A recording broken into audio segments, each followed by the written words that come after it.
오늘 예배 자리에 나오신 모든 성도님들에게 하나님 주시는 소망과 은혜가 가득하시기를 주님의 이름으로 축원합니다. 영국의 신학자 C.S. 루이스가 쓴 짧은 글 중에 제목이 아주 발칙한 글이 하나 있습니다. 바로 피고석의 하나님이라는 글입니다. 피고석의 하나님. 이 글은 루이스가 살던 당시 과거와는 여러 가지 관념이 많이 달라진 현대 영국인들에게 어떻게 복음을 효과적으로 전할 수 있을지에 대해 주로 말합니다. 현대인들은 복음을 잘 못 알아듣기 때문에 복음이 무엇인지 제대로 설득하려면 마치 피고가 판사에게 자신의 무죄를 입증하려 애쓰는 것처럼 하나님이 피고석에 앉아있는 듯한 모양이 될 수밖에 없다라는 이야기였습니다. 그만큼 기독교에 대해 멀어진 당시 사회 분위기를 반영하는 말이면서 동시에 그런 시대의 변화도 놓치지 말아야 한다라는 것을 강조하는 말이었습니다. 그런데 루이스가 이 말을 쓴 이유는 단지 그런 차원에만 있지 않았습니다. 그는 하나님이 피고석에 있다라는 말을 설명하면서 아주 중요한 이야기, 신앙의 본질을 돌아보게 하는 이야기를 덧붙입니다. 이렇게 되어 있습니다. 하나님이 전쟁, 가난, 질병을 허용하신 일에 대해 조리에 맞는 항변을 내놓으시면 귀 기울일 준비가 되어 있습니다. 재판은 하나님의 무죄 방면으로 끝날 수도 있습니다. 신앙에 대한 결정적인 질문이 여기에 담겨 있습니다. 일단 우리는 어쩔 수 없이 하나님을 피고석에 두곤 합니다. 이 말을 그저 부정적으로만 보시지 않기를 바라는데요. 신앙에 대해 조금이라도 진지하다면 아주 실제적인 질문을 하지 않을 수 없기 때문입니다. 루이스의 말처럼 세상의 전쟁, 가난, 질병, 불의를 허용하신 일에 대해 하나님께 따져 묻는 것입니다. 이 말을 다시 하면 이렇게 말할 수 있습니다. 이해할 수가 없고 비상식적인 일들이 가득한 이 세상에서 어떻게 하나님을 믿어야 하느냐라는 현실적인 질문입니다. 고작 800원을 횡령한 버스 기사의 해고는 정당하게 보지만 그보다 더한 이들의 범죄에 대해서는 관대한 것이 우리 사회입니다. 아니, 하나님이라면 이런 이상한 세상에서 자신을 충분히 증명해 내셔야, 즉 자신이 했던 약속들을 다 지키셔서 괜한 사람들이 아프지 않고 고난받지 않게 하셔야 제대로 된 것이 아니냐라는 질문입니다. 그래야 우리가 비로소 하나님을 믿고 하나님의 뜻대로 살지 않겠느냐라고 검사처럼 따져 묻는 것입니다. 여러분 어떠신가요? 하나님을 피고석에 세우고 의문을 던지는 일을 우리는 피할 수가 없습니다. 옳고 그름이란 없는 것 같은 이 모호하고 파렴치한 세계를 견디기가 무척 힘들기 때문입니다. 이 세계는 보면 볼수록 모순과 비극이 가득하고, 그래서 하나님은 결국 종교적인 말장난에 불과하다는 식으로 느껴지는 일이 반복해서 일어나고 있습니다. 쉽게 말해 하나님은 보이지 않고 하나님의 뜻대로 되는 일은 없어 보입니다. 주님을 믿고 살아도 억울한 일, 답답한 일, 망하는 일, 고난받는 일이 일어납니다. 하나님을 피고석에 세우고 싶어질 수밖에 없습니다. 그런데 여기에서 우리들은 성경을 통해 이 문제에 대한 진정한 답을 깨닫고 정면 돌파해야 합니다. 물속에만 있고 물속에만 살던 물고기가 물 밖으로 나온다고 했을 때 이전과는 전혀 다른 세계를 살게 되는 것처럼 우리들의 답답함과 슬픔, 이성과 논리를 넘어서는 진짜 세계로 들어가야만 합니다. 그래서 하나님께 당신의 살아있음을 증명해내라는 우리의 요구에서 벗어나야 합니다. 바로 하나님은 우리의 뜻과 바램대로 나타나지 않아도, 아니 온 세상이 모순과 실망으로 가득 차 있어도 그는 살아계시며 우리를 보호하신다는 것입니다. 그는 보이지 않아도 선하게 이 세상을 다스리고 계시며 온 세계에 그의 은혜가 충만하다는 것입니다. 설령 믿음의 길이 허망하게 끝나는 것처럼 보여도 생명이 없어지지 않는다는 것, 여기에 눈을 뜨는 것입니다. 왜냐하면 그는 우리가 확인할 수 있는 방식으로 존재하시거나 역사하시는 것이 아니라 우리의 인식을 초월하는 방식으로 역사하시되 그는 분명히 생명을 주시고 평화를 주시며 안전을 주신다는 것을 믿기 때문입니다. 뭐라고 할까요? 엄마가 하는 말이나 행동이 어린 자녀에게는 때로 이해가 되지 않을 때가 있지만 엄마의 그 말과 행동에는 아무런 문제가 없고 반드시 자녀를 돌보는 말과 행동임을 깨닫게 되는 것과 비슷합니다. 하나님은 고난 속에서도 우리를 위하시고 답답한 일들 속에서도 안식을 주실 수 있는 분이며 우리가 생각지도 못한 새 일을 행하시는 분입니다. 그래서 하나님이 우리가 바라는 대로 자신의 존재를 증명하지 않아도 그분의 사랑을 여전히 느끼고 그분의 참되심을 확신하며 끝까지 주님 편에 서는 것입니다. 세상이 모호하고 엉망이라 해서 하나님과의 관계가 단절되지 않는다는 것입니다. 그러한 점에서 볼 때 하나님을 진정으로 알아가는 일이란 하나님을 피고석에 두고 따져 묻는 것이라기보다는 엄마에 대한 기억을 잃어버린 한 어린아이가 다시 그 기억을 찾아가는 일에 가깝다고 할 수 있습니다. 바로 사랑과 자유, 안식으로 충만하신 하나님께 눈을 떠서 하나님을 시험하고픈 유혹을 이겨내고 끝까지 하나님을 의지하는 것입니다. 오늘 말씀은 바로 그렇게 사셨던 유일한 분을 소개합니다. 우리와 똑같은 사람이셨지만 하나님을 시험하지 않으시고 끝까지 그분과 온전한 사이셨으며 전적으로 하나님을 의지하셨습니다. 더 나아가서는 우리들도 하나님과 그러한 사이가 이루어지도록 중보하시는 한 분입니다. 바로 자기 인생이 망하는 것 같은 실패와 죽음이 오더라도 끝까지 하나님을 의지하신 예수님입니다. 오늘 말씀은 예수께서 광야에서 마귀에게 시험 받으셨을 때에 대한 말씀입니다. 이 말씀이 중요한 이유 중에 하나는 이 말씀에 나오는 일들이 예수께서 세례를 받으신 후에 일어났다는 것에 있습니다. 예수께서 세례를 받으신 후, 즉 그가 하나님의 아들이다라는 소리가 하늘에서 들려온 이후에 예수께서는 광야로 이끌리셔서 마귀에게 시험을 받으셨습니다. 이러한 순서는 대단히 중요합니다. 예수가 정말로 하나님의 아들인지 그 여부를 마귀가 시험하려 한 것입니다. 정확하게 말할 때 성경은 지금 하나님의 아들이란 어떻게 증명되는지 그걸 말하려 하고 있습니다. 특별히 누가복음은 예수께서 세례 받으신 다음 곧바로 오늘 말씀을 전하지 않고 예수의 계보에 대해 먼저 말하는데 이것은 예수께서 받으신 이 시험이 인류 전체와 관계된 것임을 암시합니다.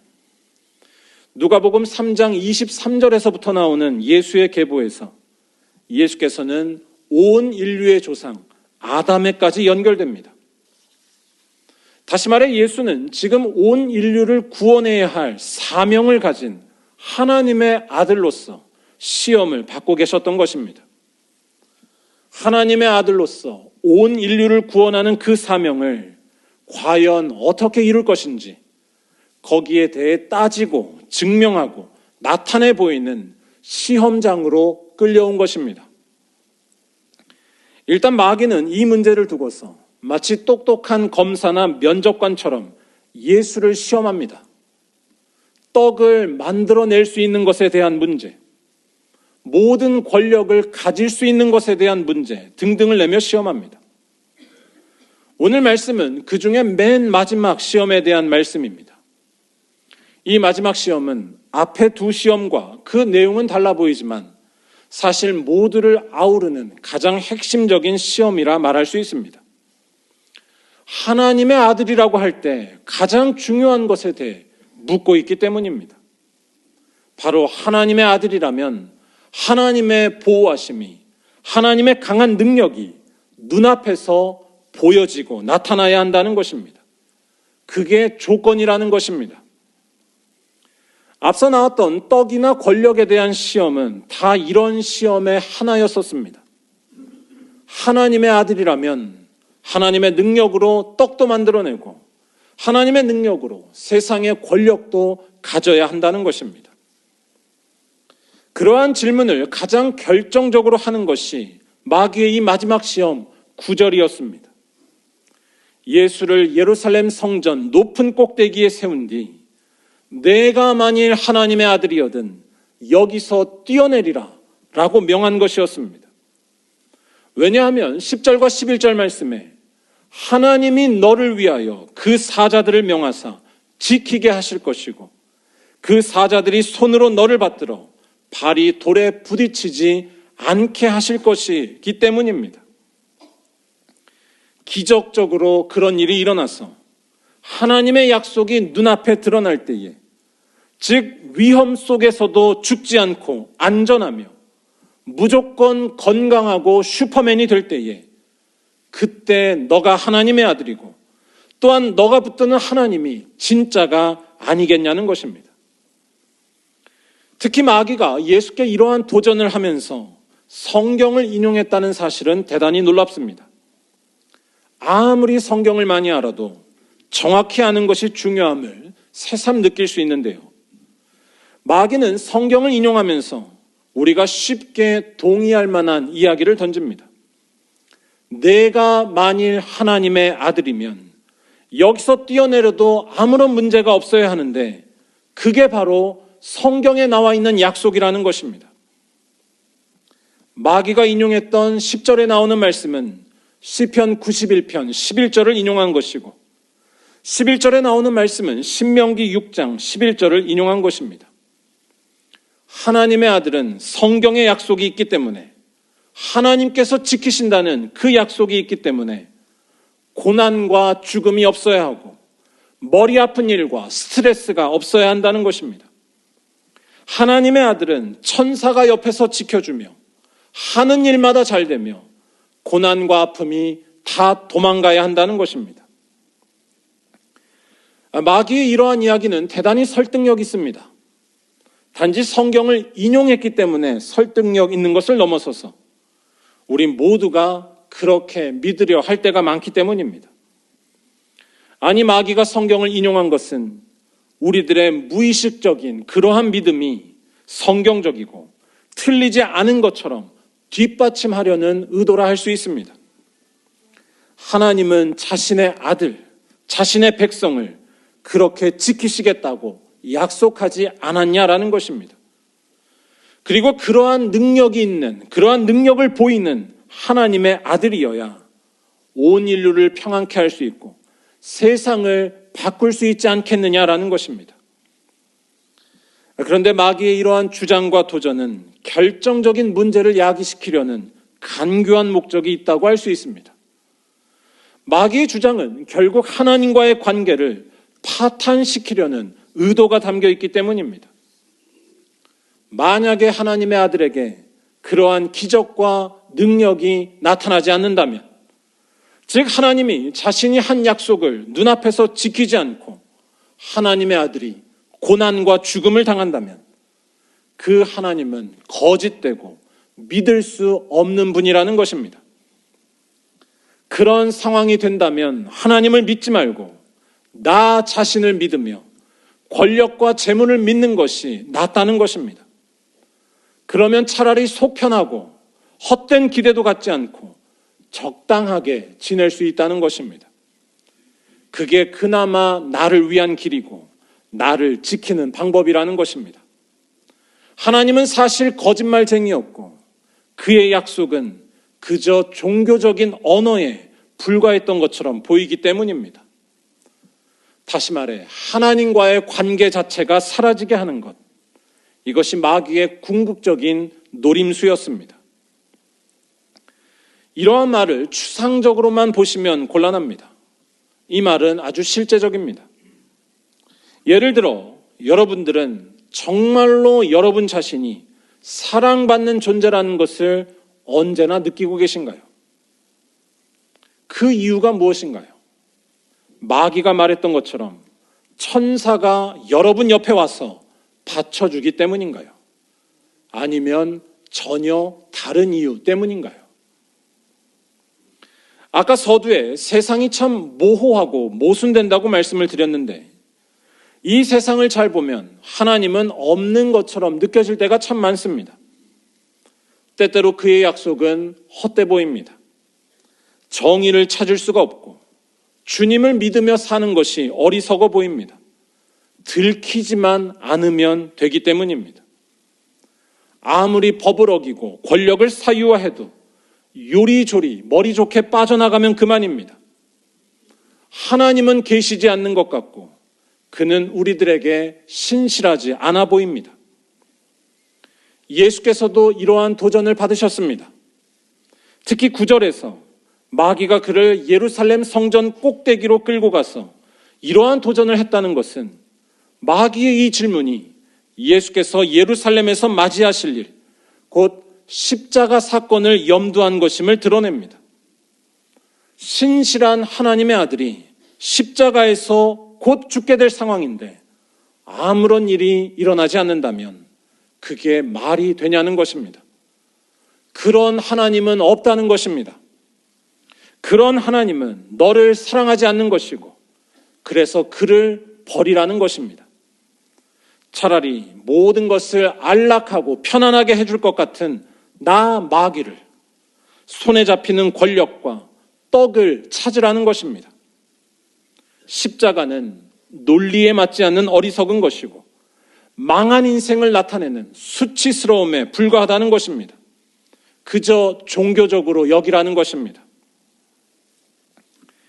여러분 어떠신가요? 이런 날카로운 유혹 앞에 예수께서는 예상을 뒤엎는 대답을 하십니다.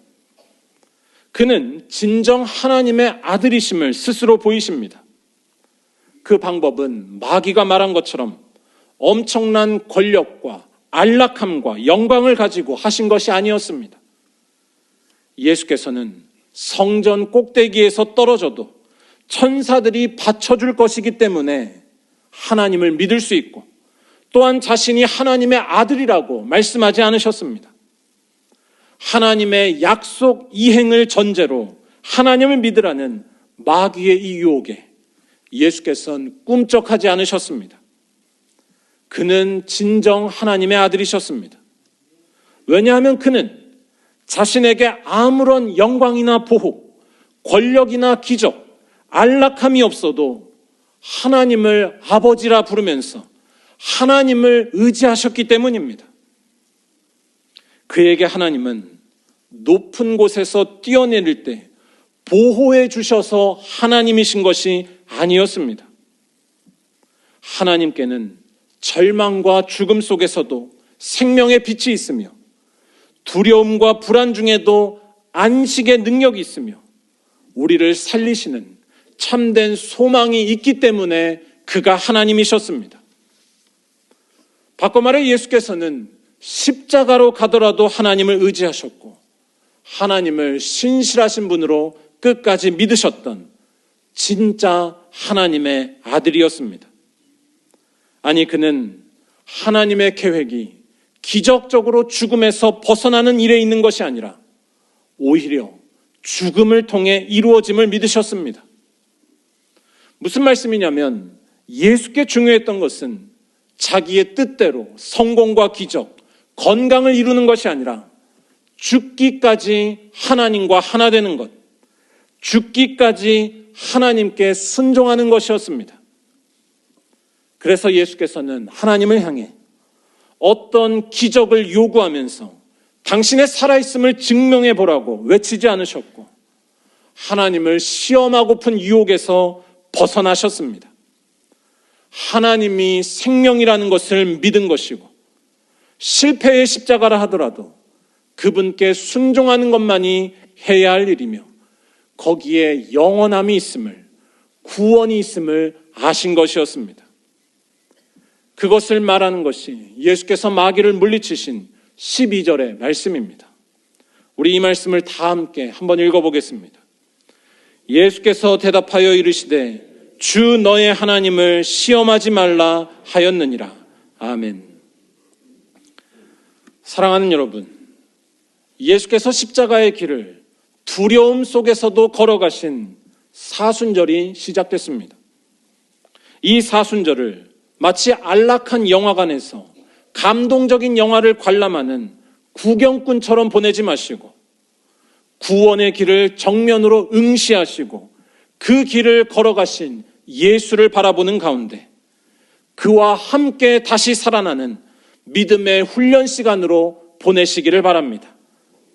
하나님이 계시다면 절대로 망하거나 죽지 않아야 한다며 달려들었던 그 마귀를 예수께서는 물리치셨습니다. 그는 끝까지 순종하셨고 죽음의 낭떠러지로 떨어지더라도 하나님을 의지하셨습니다. 하나님을 붙들다가 실패와 죽음을 당하신 것입니다. 하지만 이 예수의 죽음과 실패가 구원이 됐다는 것이 성경의 비밀입니다. 끝까지 순종한 그 십자가에서 평안과 자유를 주시며 죽은 자를 다시 일으키시는 하나님의 역사가 나타났기 때문입니다. 예수께서는 죽으시고 3일 만에 부활하셨습니다. 그래서 예수의 이 죽음과 부활 이후에 온 인류에게는 구원의 길이 열렸습니다. 망하는 길이 더 이상 없어졌습니다. 이 예수와 하나가 되어서 하나님의 뜻에 철저히 순종하는 자는 설령 세상에서 칭찬 못 받고 기적도 없고 예루살렘 꼭대기에서 떨어지는 것 같은 실패와 좌절을 당한다 하더라도 반드시 구원을 얻으며 반드시 하나님의 아들과 딸이 되기 때문입니다.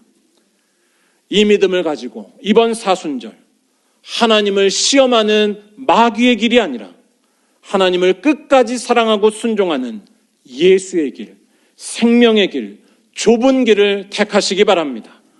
아무런 유익이 없고 고난의 골짜기에 내려간다 하더라도 이 길을 택하시기 바랍니다. 가난하고 연약한 자를 내 몸처럼 사랑하고 섬기시며 원수를 용서하고 참아주며 점점 파괴되는 이 지구를 살리기 위해 욕심을 줄이고 불편하게 사시기 바랍니다. 특별히 이 나라에 정의와 상식이 회복되도록 기도하며 애쓰시기 바랍니다. 무엇보다 바빠 죽겠어도 기적이 하나 안 보여도 매일매일 기도하시기 바랍니다. 그것이 예수께서 걸어가신 길입니다. 이렇게 예수와 하나가 되어 살아갈 때 우리는 하나님을 만날 줄로 믿습니다. 부활의 능력이 임하여서 생명과 평화, 안식을 주시는 하나님께서 우리 모두를 일으켜 주실 것입니다. 죄와 죽음에서 해방될 것입니다. 아니, 주님께서 다시 오시는 날 우리 모두는 그 놀라운 생명의 몸을 덧입을 것이며 변화하게 될 줄로 믿습니다. 바라기는 이러한 믿음으로 이번 사순절 눈빛이 달라지는 주님의 제자, 주님의 군사로만 훈련되는 말리언교회 모든 성도들이 다 되시기를 주님의 이름으로 간절히 축원합니다. 기도하겠습니다.